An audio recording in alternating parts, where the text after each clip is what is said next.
Everyone, कैसे हो सब? I hope all are doing well. Welcome back to the channel. चलिए friends, code on industrial relations की series को कंटिन्यू करते हैं। आज की इस वीडियो में हम लोग सबसे पहले डिस्कस करेंगे सेक्शन नंबर 66।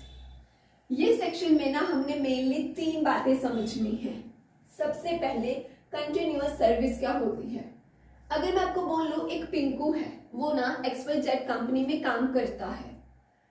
वहां पर पिंकू ने ना पिछले 1 साल में कंटिन्यूसली अपनी सर्विस दी या उसने कंटिन्यूसली वर्क करा है, तो इसी को हम बोलते हैं कंटिन्यूअस सर्विस। कि एक एम्प्लॉय ने, जो वर्कर्स होते हैं, उन्होंने कंटिन्यूसली अगर 1 साल तक अपनी सर्विस दी है ना, तो उसको हम कंटिन्यूअस सर्विस बोलते हैं। यहाँ पर दूसरी बात यहाँ ये बोली गई है कि हम, यार मुझे एक बात बताओ, 1 साल में 365 डेज होते हैं, तो क्या मतलब पूरे 365 डेज काम करा होगा तभी हम ये बोलेंगे कि एक बंदे ने कंटिन्यूसली सर्विस दी है?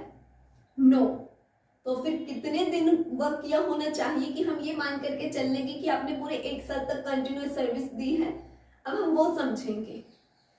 अगर मान लीजिए यहाँ पर ना फ्रेंड्स, हमने 2 सिनेरियो देखने हैं। एक कि कितने दिन आपने कंटिन्यूसली वर्क करा हो, जब हम ये मान के चलेंगे कि एक एम्प्लॉय ने पिछले लास्ट 12 मंथ्स में कंटिन्यूसली सर्विस दी है। दूसरे सिनेरियो में हम ये देखेंगे कि कितने दिन वर्क किया होना चाहिए, जब हम ये मान करके चलेंगे कि पिछले 6 महीनों में आपने कंटिन्यूसली सर्विस दी है। ठीक है, सबसे पहले हम बात करते हैं लास्ट 12 मंथ्स की। मान लीजिए एक एम्प्लॉय है जो माइन में वर्क करता है, वो माइन में बिलो नीचे वर्क करता है, एंड उसने लास्ट 12 मंथ्स में, मतलब पिछले 12 महीनों में उसने टोटल 190 डेज वर्क करा है। कौन से वर्कर ने बताओ? यस, माइन वाले वर्कर ने, जिसने माइन में भी नीचे बिलो जो वर्क करता है। अगर उसने पिछले 12 महीनों में टोटल 190 डेज वर्क करा है, तो ये मान करके चल लिया जाएगा कि उसने अपनी कंटिन्यूअस सर्विस दी है। अगर मैं अदर एस्टैब्लिशमेंट्स के वर्कर्स की बात करूं, अगर उन्होंने पिछले 12 महीनों में 240 डेज वर्क करा है, तो ये मान लिया जाएगा कि पिछले 12 महीनों में उन्होंने अपनी कंटिन्यूअस सर्विस दी है। ये बात थी लास्ट 12 मंथ्स की। अब हम बात करेंगे लास्ट 6 मंथ्स की। पिछले 6 महीनों में सबसे पहले हम बात करेंगे माइन के वर्कर की, जो बिलो वर्क करता है। उसने अगर कहते लास्ट 6 मंथ्स में 95 डेज वर्क करा है, तो ये मान लिया जाएगा कि पिछले 6 महीनों में उसने अपनी कंटिन्यूअस सर्विस दी है। अगर मैं बात करूं अदर एस्टैब्लिशमेंट के वर्कर्स के, तो अगर उन्होंने पिछले 6 महीनों में 120 डेज वर्क करा है, तो मान लिया जाएगा कि लास्ट 6 मंथ्स में उन्होंने अपनी कंटिन्यूअस सर्विस दी है। इतना क्लियर? अब मुझे एक बात बताइए, अगर मैं आपको बोलूं कि जो पिंकू है, उसने पहले दिन वो काम पे आया, दूसरे दिन भी काम पर आया, तीसरे दिन काम पर नहीं आया, 4th डे काम पर आया, 5th डे काम पर नहीं आया, तो आप ये सोचोगे ना 5 दिनों में से पिंकू बस 3 दिन ही उसके वर्कड डेज है, यही मान करके चलोगे। लेकिन अगर मैं आपको बोलूं कि 3rd डे पिंकू इसीलिए नहीं आया था क्योंकि कंपनी ने ही ले ऑफ करा था। आप जानते हो अगर कंपनी ले ऑफ करती है तो डैट मीन्स वर्कर तो काम कर ही नहीं पाएगा, लेकिन वर्कर ले ऑफ के दौरान अपने वर्किंग आवर्स के दौरान अपनी अटेंडेंस लगवा जाता है, साइन कर जाता है, तो यही माना जाता है कि वर्कर अपनी ड्यूटी करने आया था। तब यही माना जाएगा कि वर्कर ने काम करा था। That means 3rd day Pinku काम पर नहीं आया का मतलब कि कंपनी ने ले ऑफ करा हुआ था, बट फिर भी पिंकू ले ऑफ के दौरान भी आता है, साइन कर जाता है, तो यही माना जाएगा कि पिंकू 3rd डे भी आया था। फिर वो ले ऑफ का दिन भी उसके वर्क डे में काउंट होगा। क्लियर? तो दैट मीन्स हम यही मान लेंगे अब कि 3rd डे भी पिंकू आया था। ले ऑफ हो लेकिन फिर भी यही मानेंगे कि वो दिन भी पिंकू के वर्क डे ही है। क्लियर? अब मैं आपको बोल लूं कि 5th डे पिंकू इसलिए नहीं आया था क्योंकि वो पेड लीव पर था। पेड लीव मतलब कि पिंकू को बेशक वो उस दिन छुट्टी पर थी, पर फिर भी उसको उसका काम, उसके मतलब पेड लीव का मतलब है कि बेशक पिंकू उस दिन एब्सेंट था बट फिर भी उसको पैसा पूरा मिला है। तो हम उसको यही मान करके चलेंगे कि वो भी उसका वर्क डे ही था। तो डैट मीन्स अगर पिंकू पेड लीव पर था 5th डे, तो यही माना जाएगा कि वो काम पर आया था। ठीक, अब हम फिर से सोचते हैं, मान लीजिए 3rd डे वो इसलिए नहीं आया था क्योंकि पिंकू का एक्सीडेंट हुआ था, एंड एक्सीडेंट उसका उसके काम की वजह से ही हुआ था, इन कोर्स ऑफ एम्प्लॉयमेंट। तो फिर भी यही माना जाएगा कि पिंकू उस दिन काम पर आया था। बैठा वो घर पर एक्सीडेंट होने की वजह से, लेकिन क्योंकि एक्सीडेंट की वजह उसका काम ही था, उसके काम के दौरान ही हुआ था, तो उसको उसका वर्क डे ही मान करके चलेंगे। समझे? अगर मान लो मैं मिसेस पिंकी की बात करूं कि मिसेस पिंकी 2nd डेट को इसलिए नहीं आई थी बिकॉज वो मैटरनिटी लीव पर थी, मतलब वो कुछ दिन इसलिए नहीं आई है बिकॉज वो मैटरनिटी लीव पर थी, तो उनको भी ऐसा ही माना जाएगा कि वो काम पर आई थी, वर्क डे में ही काउंट किए जाएंगे वो दिन भी। तो समझे आप, जब आपने वर्क डे देखने हैं कि एक बंदे ने कितने दिन काम करे हैं, तो अगर वो बंदा देखो, एक तो वो एक्चुअल में काम करने आया है, वो तो है ही इसका वर्क डे, प्लस अगर बंदा पेड लीव पर था, कोई लेडी थी वो मैटरनिटी लीव पर थी, एक्सीडेंट की वजह से वो घर पर था, लेकिन एक्सीडेंट काम की वजह से ही हुआ था, ठीक, या फिर ले ऑफ कंपनी ने करा था, तो इन सभी केसेस में ऐसा ही मान करके चलेंगे कि बंदे ने काम करा था। आई होप सभी को सेक्शन 66 अच्छे से clear. Good, now let's talk about section number 67। ये सेक्शन ना ध्यान से समझना, इसमें ना हमने मेनली 5 पॉइंट समझने हैं। सबसे पहली बात जो है, हमें ये पता होना चाहिए कि सेक्शन नंबर 67 कौन से एम्प्लॉयज के ऊपर अप्लाई होगा एंड कौन से एम्प्लॉयज के ऊपर अप्लाई नहीं होगा। फ्रेंड्स, ये सेक्शन जो परमानेंट वर्कर्स होते हैं, जिनका नेम मस्टर रोल में ऐड है, जिन्होंने पिछले 1 साल में अपनी कंटिन्यूअस सर्विस दे रखी है, ये वाले एम्प्लॉयज के ऊपर अप्लाई होगा। अब हम ये देखते हैं कि कौन से एम्प्लॉयज के ऊपर अप्लाई नहीं होगा। फ्रेंड्स, जो कैजुअल वर्कर्स होते हैं या जो बदली वर्कर्स होते हैं, बदली वर्कर्स बोले तो जैसे मान लो पिंकू छुट्टी पर है, ठीक, पिंकू की जगह चिंकू आया है टेम्पररी काम करने, तो चिंकू यहाँ पे बदली वर्कर हो गया।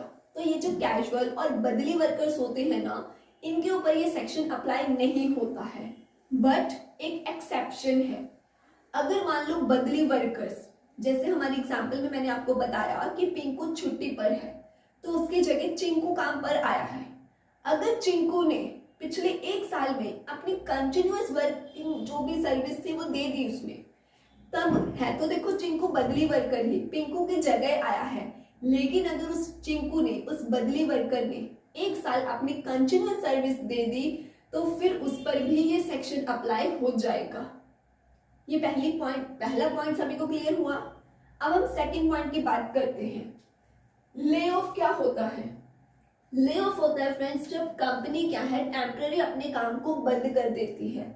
लेकिन अब सवाल ये उठता है कि कंपनी को क्या ही जरूरत पड़ जाती है ले ऑफ करने की, आई मीन अपने काम को वो रोकेगी क्यों? फ्रेंड्स, कंपनी काम रोकने के लिए कुछ रीजंस हो सकते हैं, जैसे मान लो इलेक्ट्रिसिटी सप्लाई नहीं हो पा रही किसी भी रीजन की वजह से, या मान लो रॉ मटेरियल नहीं मिल पा रहा, या मशीनरी खराब हो गई है। तो ऐसे कुछ भी रीजंस हो सकते हैं जिसकी वजह से कंपनी को टेम्पररी अपना काम रोकना पड़ जाता है। मान लीजिए कंपनी एक ए प्रोडक्ट बनाती है, उसकी प्रोडक्शन रुक गई है, क्यों? क्योंकि रॉ मटेरियल अरेंज नहीं हो रहा। तो जब तक अब रॉ मटेरियल अरेंज नहीं हो जाता, मुझे बताओ वो प्रोडक्ट बनेगा कैसे? तो इसीलिए ऐसी सिचुएशन में कंपनी टेम्पररी अपने काम को रोक देती है। ठीक, ये पॉइंट भी क्लियर।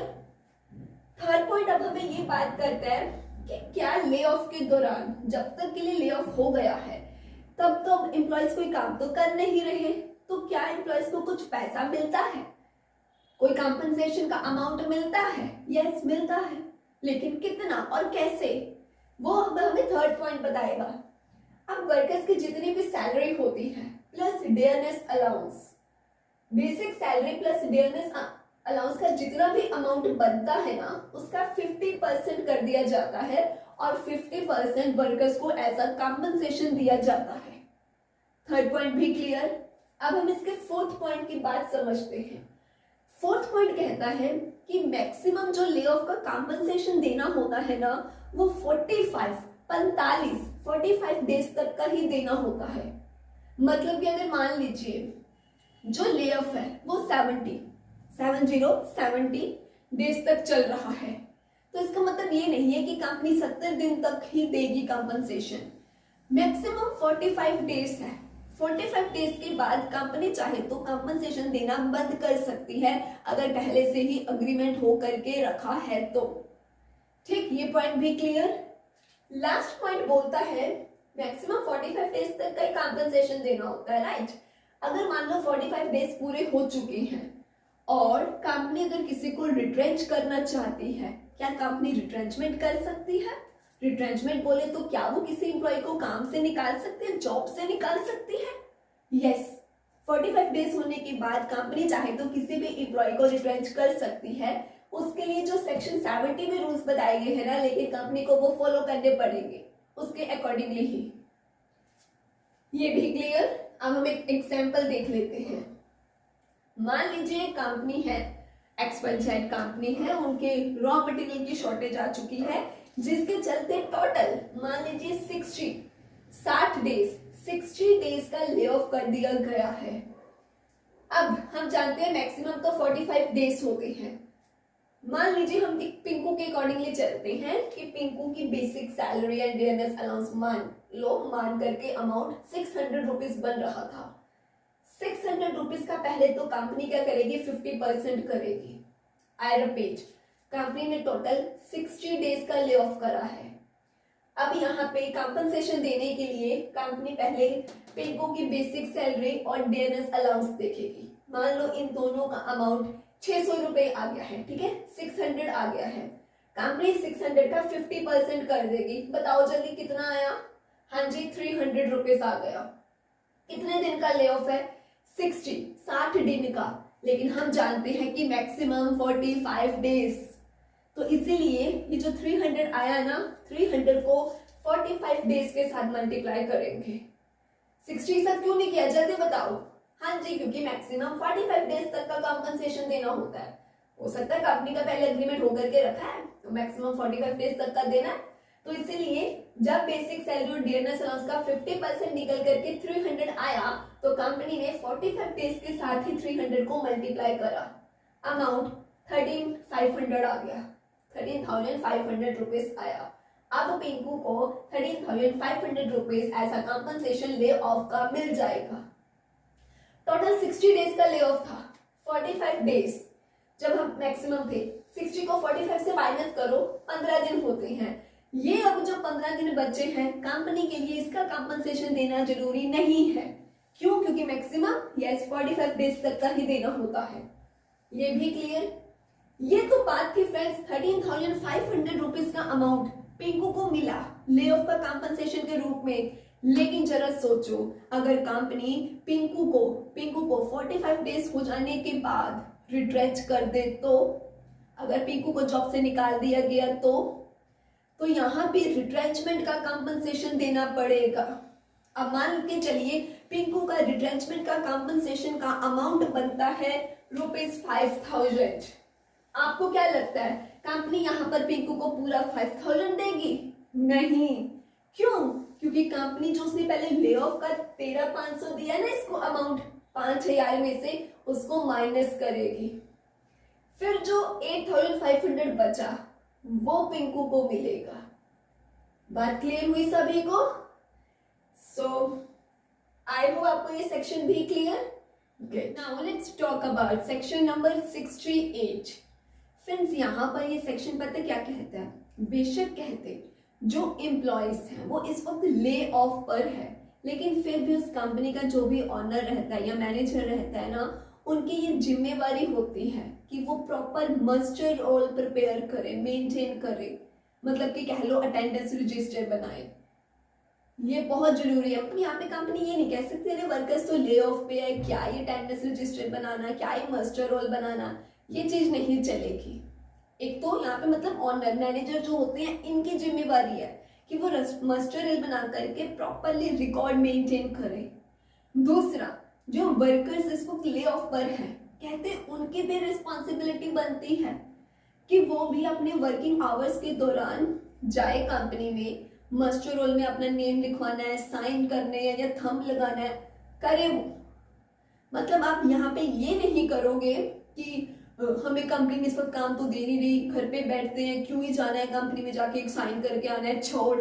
नहीं, अब आप सोच रहे होंगे कि अगर वर्कर्स ले ऑफ पर है तो जरूरत ही क्या है मस्टर रोल प्रिपेयर करने की जब काम ही नहीं हो रहा है। तो फ्रेंड्स ये इसीलिए जरूरी है सो डैट कल को कोई भी एम्प्लॉयर ये ना कह सके कि मैं इन पर्टिकुलर वर्कर को या वर्कर्स को कंपनसेशन नहीं दूंगा क्योंकि ये कौन सा आए थे यहाँ पर, क्या ही प्रूफ है कि ये कंपनी में आए थे। यहाँ पर ना अगर ले ऑफ भी है बस जाना होता है, साइन करके आना होता है, ये दिखाने के लिए सो डैट वर्कर ये सामने से दिखा पाए कि हम तो अपने काम पर आए थे, कंपनी ने काम नहीं दिया। वरना कल को एम्प्लॉयर ये बोल सकता है हमने कब ले ऑफ करा, ये तो वर्कर छुट्टियों पर थे, हम क्यों इनको कोई पैसा दे, ऐसा हो सकता है। इसीलिए ही ये रूल बना हुआ है कि ठीक है वर्कर्स, अगर आप कहते हो कि एम्प्लॉयर ने सामने से ले ऑफ करा है, हम तो काम पर आए थे, तो प्रूफ है ये, आप आए थे ना, साइन कहाँ है आपके। इसीलिए साइन जरूरी होते हैं, इसीलिए मस्टर रोल प्रिपेयर करना जरूरी होता है ले ऑफ के दौरान पर भी, सो डैट एक तरह से वर्कर्स के लिए ये प्रोटेक्टेड एविडेंस होता है कि हम तो आए थे, सामने से एम्प्लॉयर ने काम नहीं दिया, हमारा क्या कसूर है, हमारे तो पैसे बनते हैं। समझ पा रहे हो बात को। तो बस सेक्शन 68 में यही बताया गया था। I hope clear. Now let's talk about section number 69। Friends ये सेक्शन में ना, ये भी इंपॉर्टेंट है, ध्यान से सुनना। ये सेक्शन में ना हमने 3 केस समझने हैं कि ले ऑफ होने के बावजूद भी एम्प्लॉयर कब एम्प्लॉय को बोल सकता है कि तुमको कंपनसेशन नहीं मिलेगी। यूजुअली तो हम जानते हैं रूल है कि अगर ले ऑफ करा है तो एम्प्लॉयज को उनका कंपनसेशन का अमाउंट दो, लेकिन 3 ऐसे केस हैं अगर कहते ले ऑफ है फिर भी एम्प्लॉयर क्या है, एम्प्लॉय को बोल सकता है कि तेरे को कंपनसेशन नहीं मिलेगी। सबसे पहला केस मान लीजिए फ्रेंड्स ये पिंकू है, ये कौन है, ये पिंकू है जो कि XYZ कंपनी में काम करता है। यहाँ पर ये मान लो ए डिपार्टमेंट में काम करता था, लेकिन इनके डिपार्टमेंट में जो भी काम करते थे, जो भी ये प्रोडक्ट बनाते थे, उसका रॉ मटेरियल खत्म हो गया है। रॉ मटेरियल खत्म होने की वजह से कंपनी ने ही टेम्पररी काम रोक दिया है। लेकिन जो उस कंपनी का ऑनर है टोमू, मान लो टोमू ने पिंकू को बोला देख यहाँ तो तू काम कर नहीं सकता, क्यों, क्योंकि यहाँ पे तो काम रुका हुआ है, एक काम कर, हमारी ही कंपनी के बी डिपार्टमेंट में एक काम है, तू वहां जाके कर सकता है। इस डिपार्टमेंट में जाके जो तू अभी ये काम करेगा, इसके लिए तेरे को कोई न्यू स्किल लेने की जरूरत नहीं है, कोई स्पेशल एक्सपर्टाइज की नॉलेज जरूरत नहीं है, ठीक, तेरे काम से मिलता जुलता ही काम है, तेरे को हम सेम सैलरी भी दे देंगे, तू यहाँ पे काम कर ले। लेकिन पिंकू कहता नहीं करना, मुझे किसी और डिपार्टमेंट में काम नहीं करना। तो एम्प्लॉयर कहते हैं ठीक है, हम क्यों तेरे को कंपनसेशन दे, हम तो देखो सामने से ऑफर कर रहे हैं कि इधर काम रुका हुआ है तो इधर कर ले, और काम भी ऐसा है जहाँ पे सैलरी सेम मिल जाएगी, देखो कुछ न्यू स्किल सीखने की जरूरत भी नहीं है, ऑलरेडी मिलता जुलता काम है।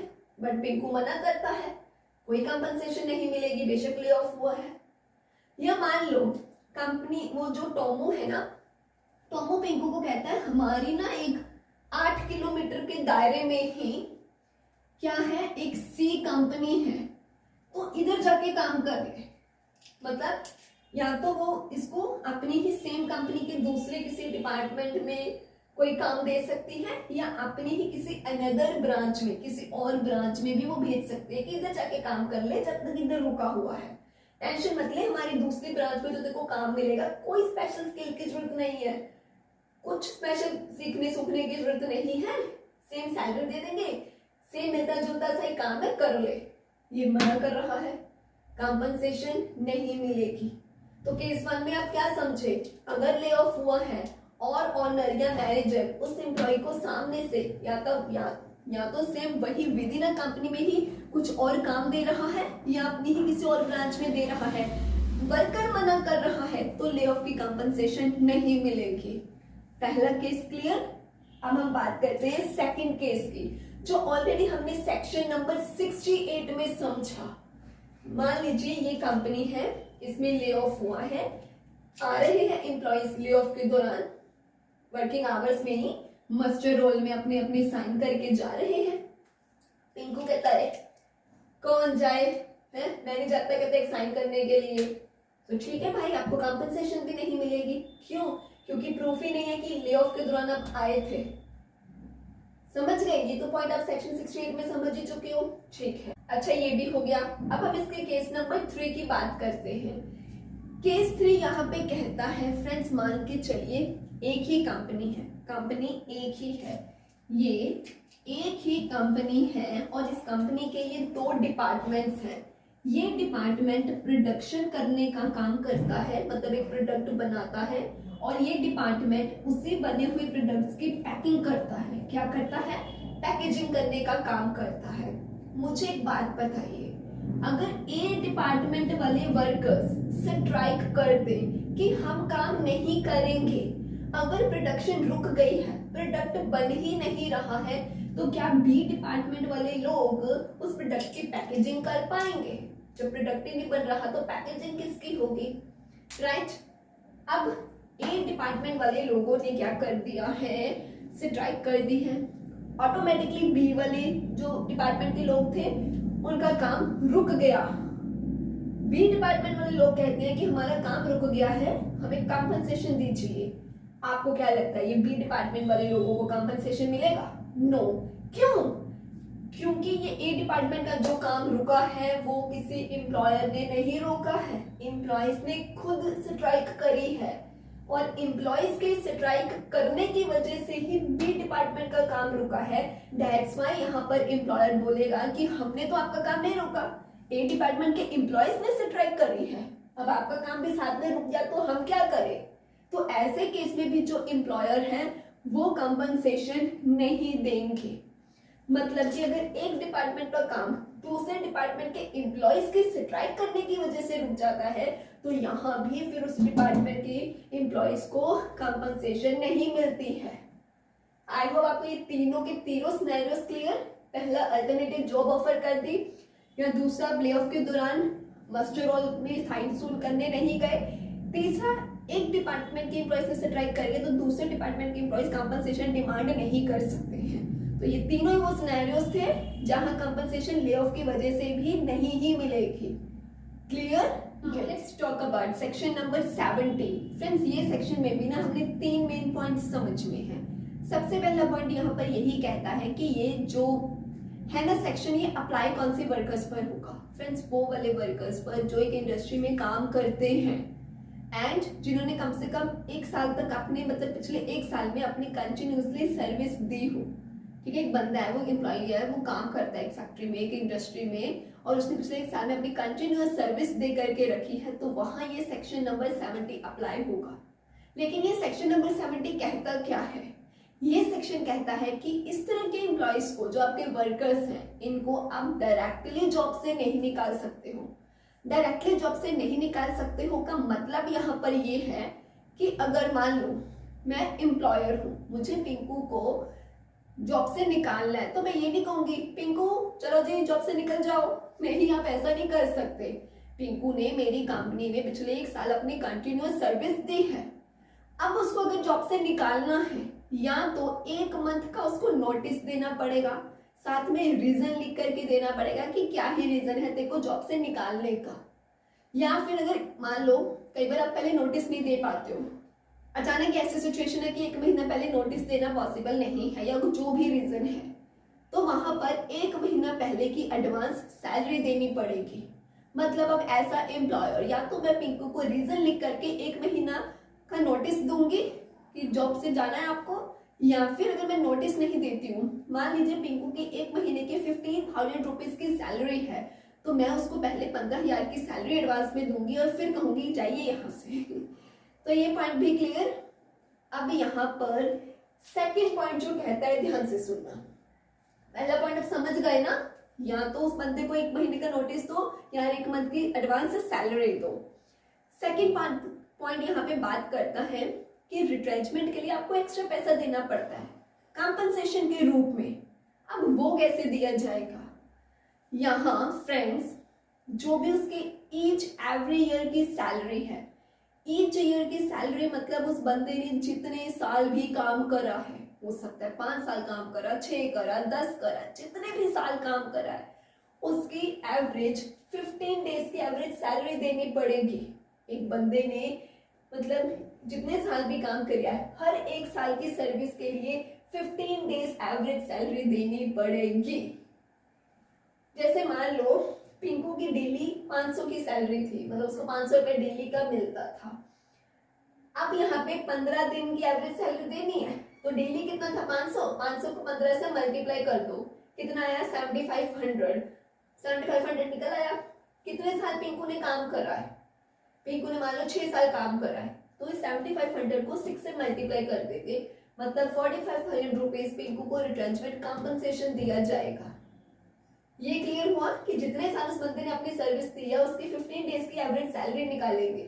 पिंकू की डेली की अगर 500 है तो 15 दिन की कितनी हुई 7500, कितने साल काम करा 6, तो 7500 को 6 से मल्टीप्लाई कर दिया, कितना अमाउंट आया 45,000, तो ये 45,000 उसका रिट्रेंचमेंट कॉम्पनसेशन है। अब एक और इम्पोर्टेंट पॉइंट ध्यान से सुनना, यहाँ पे तो सीधा सीधा पता चल रहा था कि पिंकू ने 6 साल काम करा है। अगर मैं आपको बोल लूं कि पिंकू ने 5 इयर्स 2 मंथ वर्क करा है, तो क्या मानेंगे 5 साल ही मानेंगे। अगर मैं आपको बोलूं पिंकू ने 5 इयर्स 7 मंथ वर्क करा है, तो क्या मानेंगे कि पिंकू ने 6 साल काम करा है। वाई? क्योंकि ये जो 7 महीने है ना, ये जो 7 है ये 6 से ज्यादा है, ये 6 महीनों से ज्यादा है। अब मुझे आप बताओगे पिंकू ने 6 इयर्स 3 मंथ काम करा है, कितना मानेंगे हम 6 साल ही मानेंगे। मुझे बताओ पिंकू ने 10 साल 8 महीने काम करा है, कितना मानेंगे, यस 11 इयर्स मानेंगे। समझ गए? ओके, अब हम इसका लास्ट पॉइंट समझते हैं जो बात करता है गवर्नमेंट को नोटिस देने की, कि अगर मैंने पिंकू को निकाला है तो इसके बारे में गवर्नमेंट को इन्फॉर्म करना जरूरी है। क्या मैंने उसको एडवांस में नोटिस दिया था कि नहीं, 1 महीने का नहीं दिया था, अच्छा तो क्या मैंने उसको एडवांस में 1 मंथ की सैलरी दी थी कि नहीं दी थी, क्या मैंने उसको रिटेंचमेंट कॉम्पनसेशन अमाउंट दिया तो दिया, कितना दिया, ये सारी चीजें गवर्नमेंट को इन्फॉर्म करके बतानी होती है। एंड ये भी रीजन देना होता है कि क्यों ही उस एम्प्लॉय को निकाला गया था। क्लियर? सो आई होप आपको सेक्शन 70 अच्छे से समझ आ गया होगा। Now let's talk about section number 71। Friends यहाँ पर ना रिट्रेंचमेंट का प्रोसीजर बताया गया है, मतलब कि रिट्रेंचमेंट का तरीका बताया गया है कि आपने एम्प्लॉयज को क्या है जॉब से निकालना शुरू करा है। तो अब एम्प्लॉयज तो कितने सारे हैं, तो पहले किसको निकाले यार जॉब से, ये कैसे डिसाइड करना है। एम्प्लॉयज यहाँ पर टिंकू, चिंकू, मिंकू, टिंकू है, इनको जॉब से निकालना है, लेकिन पहले किसको निकाले ये डिसाइड करना है। तो सुनो यहाँ पर पता है क्या रूल है, लास्ट कम फर्स्ट गो। आखिर में आए थे लेकिन जाओ पहले, ये याद रखना आपको, लास्ट कम फर्स्ट गो, आए बाद में थे लेकिन जाओ पहले।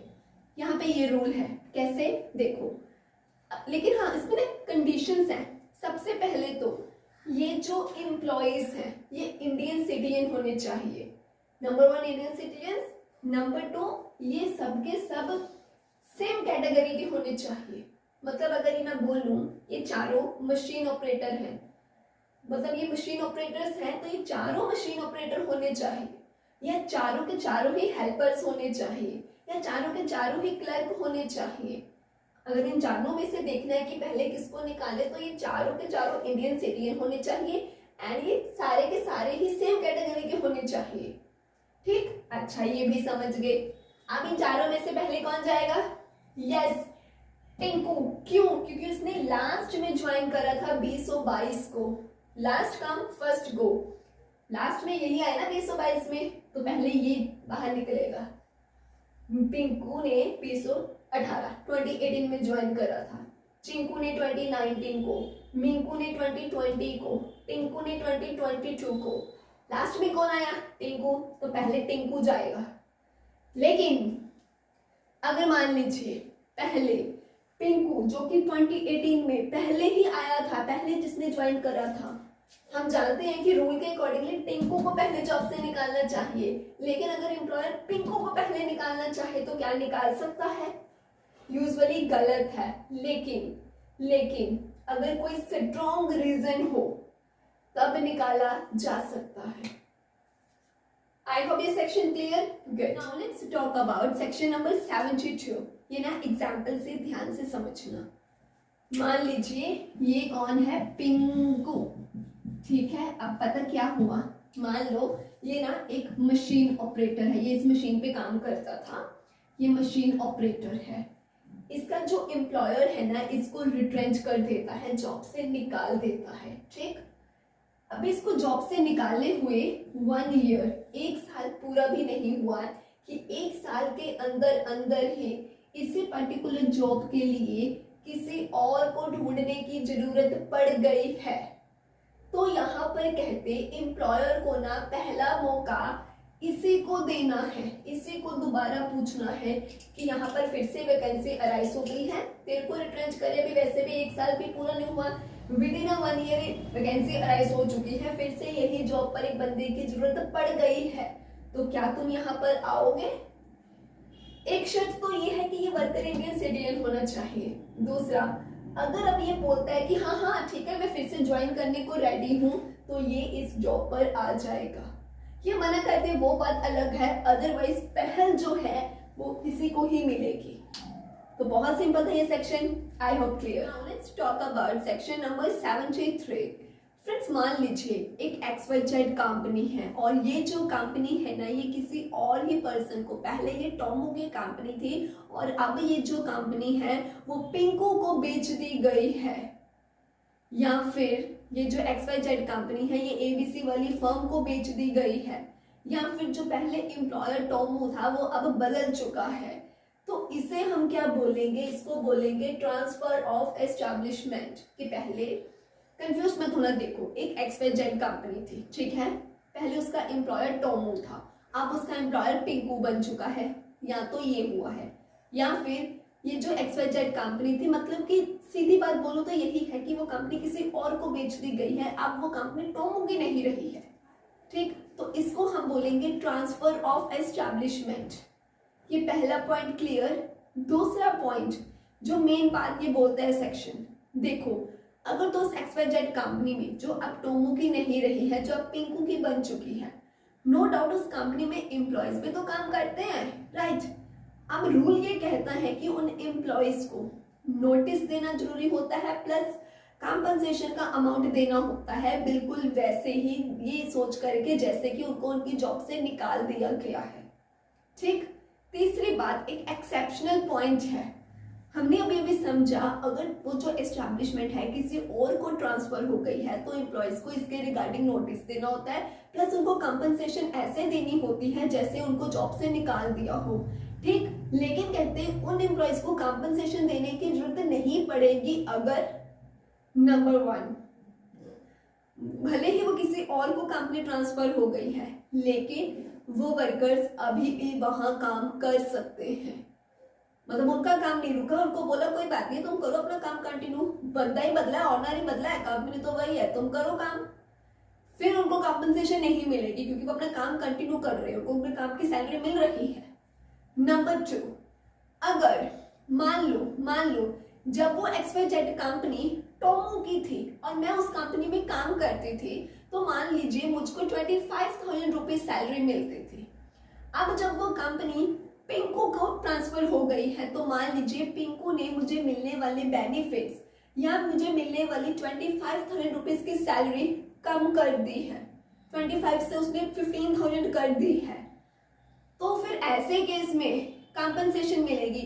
लेकिन अगर पिंकू ने मेरी 25,000 रुपीज की सैलरी 25 ही रखी है, या सगो हो सकता है कि उसने 25,000 रुपीज की सैलरी को 30,000 कर दिया, मतलब या तो मुझे मिलने वाले बेनिफिट्स एंड सैलरी जो टोमो के राज में मिल रहे थे, अब जब पिंकू को ट्रांसफर हो गई है तो पिंकू ने वो सैलरी या बेनिफिट्स को बढ़ा दिया है या वैसा ही सेम रखा है, तो उस केस में भी कंपनसेशन नहीं मिलेगी, ठीक है। तो ये पॉइंट्स आपको क्लियर हुए, बस ये सेक्शन में इतना ही बताया गया था। Now let's talk about section number 74। ये सेक्शन समझने से पहले फ्रेंड्स, अगर आपको इस सेट के नोट्स चाहिए ना तो आप गिवन नंबर पे मैसेज करके अपने नोट्स बाय कर सकते हैं, ठीक है। अच्छा, और हाँ, अगर आपको सभी की सभी सीरीज की फुल प्लेलिस्ट चाहिए तो आप ₹89 वाली जो मेंबरशिप है ना वो भी बाय कर सकते हैं। तो चलिए अब देखते हैं कि सेक्शन नंबर 74 क्या कहता है। यहाँ पर ये सेक्शन कहता है, अच्छा ऐसे एग्जाम्पल सुनो। पिंकू की XYZ कंपनी है। पिंकू ना यार अपनी इस कंपनी को बंद कर देना चाहता है। मतलब कोई भी ओनर अपनी कंपनी हो, उसकी फर्म है, कोई भी एस्टैब्लिशमेंट है, अगर उसको बंद करना चाहता है, यहाँ पर कहते हैं जरूरी होता है कि वो 60 डेज का नोटिस दे किसको, गवर्नमेंट को। मतलब अगर पिंकू को अपनी कंपनी बंद करनी है ना तो कंपनी बंद करने से पहले कहते उसको 60 डेज का नोटिस देना पड़ेगा गवर्नमेंट को। प्लस उसमें रीजन भी लिखना पड़ेगा कि कंपनी बंद क्यों करने जा रहे हैं। समझ गए? अच्छा, लेकिन हम मेन रूल समझ गए हैं कि आपको 60 डेज का नोटिस देना रहता है रीजन के साथ गवर्नमेंट को। बट ये 3 केस है, ये 3 केस ऐसे हैं फ्रेंड्स जहां पर गवर्नमेंट छूट दे देती है कि आपको ये 60 डेज वाला जो नोटिस वाला जो रूल है ना ये फॉलो करने की जरूरत नहीं है।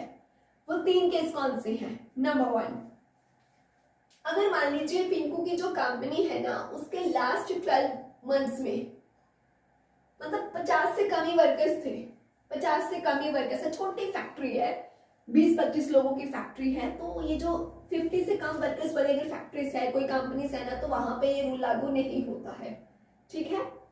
नंबर 2, अगर कहते कोई कंस्ट्रक्शन प्रोजेक्ट है या कोई टेम्पररी प्रोजेक्ट है, कंस्ट्रक्शन प्रोजेक्ट जैसे कि डैम बनाने का कोई प्रोजेक्ट हो, रोड ब्रिज बनाने का कोई प्रोजेक्ट हो, कोई होता है टेम्पररी 2 महीनों वाला प्रोजेक्ट है, लाइक इस तरह के जो प्रोजेक्ट्स होते हैं ना यहाँ पर भी फिर कहते हैं 60 डेज का नोटिस देने की जरूरत नहीं होती है। लास्ट बोलता है इमरजेंसी। अगर इमरजेंसी का केस हो तो वहां भी गवर्नमेंट छूट देती है कि आपको ये नोटिस देने की जरूरत नहीं है। इमरजेंसी कैसे आ सकती है? जैसे कि फैक्ट्री में एक्सीडेंट हुआ या फ्लड अर्थक्वेक की वजह से ये फैक्ट्री बंद करनी पड़ेगी, या ऑनर की ही डेथ होगी जिसकी फैक्ट्री थी जिसके चलते फैक्ट्री बंद हो गई। तो ये कुछ इमरजेंसी के केसेस भी होते हैं जहां पे नोटिस नहीं देना पड़ता। तो ये सारे पॉइंट्स क्लियर हो गए। सो माय डियर फ्रेंड्स, आज के लिए बस इतना ही। मिलते हैं अपकमिंग वीडियो में, तब तक के लिए bye bye, take care, happy learning.